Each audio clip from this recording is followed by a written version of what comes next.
ጤና ይስጥልኝ እንደምን ሰነበታችሁ። የሳምንቱ አበይት ኩነቶች የምናስቃኝበት የኮልፌ ዜና ተጀምሯል። ባለፉት ቀናት በክፍለ ከተማችን የተከናወኑ ማህበራዊ፣ ኢኮኖሚያዊና ልማታዊ ጉዳዮችን ይዘንላችሁ ቀርበናል። እስከ ፕሮግራማችን ፍጻሜ ድረስ አብራችሁ እንድትቆዩ በአክብሮት እየጋበዝኩ ወደ ዜናዎች ዝርዝር አልፋለሁ።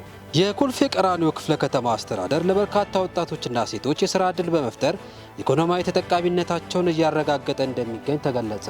በኮልፌ ቀራኒዮ ክፍለ ከተማ አስተዳደር ውስጥ በሚገኙ ትምህርት ቤቶች የተተገበረ የሚገኘው የተማሪዎች ምገባ መርሃ ግብር የመማር ማስተማር ሂደቱን ውጤታማ እያደረገው እንደሚገኝ ተጠቆመ። የክፍለ ከተማው አስተዳደር የህብረተሰቡን ሁለንተናዊ ተጠቃሚነት የሚያረጋግጡ ዘርፈ ብዙ የልማትና የኢኒሼቲቭ ስራዎችን ማከናወኑን አስታወቀ። የተለያዩ የህብረተሰብ ክፍሎች በኮልፌ ቀራኒዮ ክፍለ ከተማ የተሰሩ ልዩ ልዩ የልማትና የኢኒሼቲቭ ስራዎችን ጎብኝተዋል። በኮልፌ ቀራኒዮ ክፍለ ከተማ አስተዳደር የሴፍትኔት ተጠቃሚዎች በከተማ ግብርና ዘርፍ በመሰማራት ውጤታማ መሆናቸውን ገለጹ። በክፍለ ከተማ አስተዳደር የሚሰጡ አገልግሎቶች ከጊዜ ወደ ጊዜ መሻሻላቸውን ተገልጋዮች ተናገሩ። በኮልፌ ቀራኒዮ ክፍለ ከተማ በ21ኛው የተስፋ ብርሃን የምገባ ማዕከል ለአቅመ ደካማዎችና ድጋፍ ለሚሹ ነዋሪዎች የተሻለ አገልግሎት የተሰጠ እንደሚገኝ ተገለጸ።